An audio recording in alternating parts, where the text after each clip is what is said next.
Update news. लोकशाहीच्या चौथ्या स्तंभावर हल्ला, पोलीस अधिकारी दाभाडे यांच्या आरेरावीचा यवतमाळात तीव्र निषेध। यवतमाळ जिल्ह्यातून एक धक्कादायक बातमी समोर येते।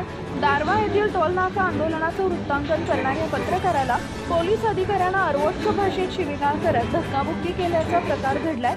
या घटनेचे तीव्र पडसाद उमटले असून यवतमाळ श्रमिक पत्रकार संघटनानं आक्रमक पवित्रा घेतला। दारव्हा इथं सुरू असलेल्या टोलनाका आंदोलनाचं वार्तांकन करण्यासाठी दैनिक लोकसूत्रचे संपादक केशव भाऊ सवळकर गेले असता एपीआय दाभाडे यांनी त्यांच्याशी अत्यंत गैरवर्तन केले।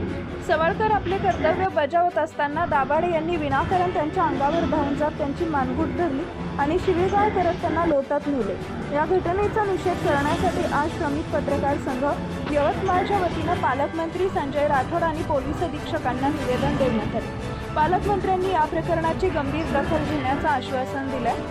पत्रकार संघाने दोषी पोलीस अधिकारी दाभाडे यांच्यावर तातडीनं निलंबनाची कारवाई करण्याची मागणी केली आहे। पोलिसांकडून पत्रकारांची अशा प्रकारे होणारी मुस्कटदाबी लोकशाहीसाठी घातक असून आता संपूर्ण जिल्ह्याचं लक्ष पोलीस अधीक्षक आणि पालकमंत्र्यांच्या निर्णयाकडे लागले आहे।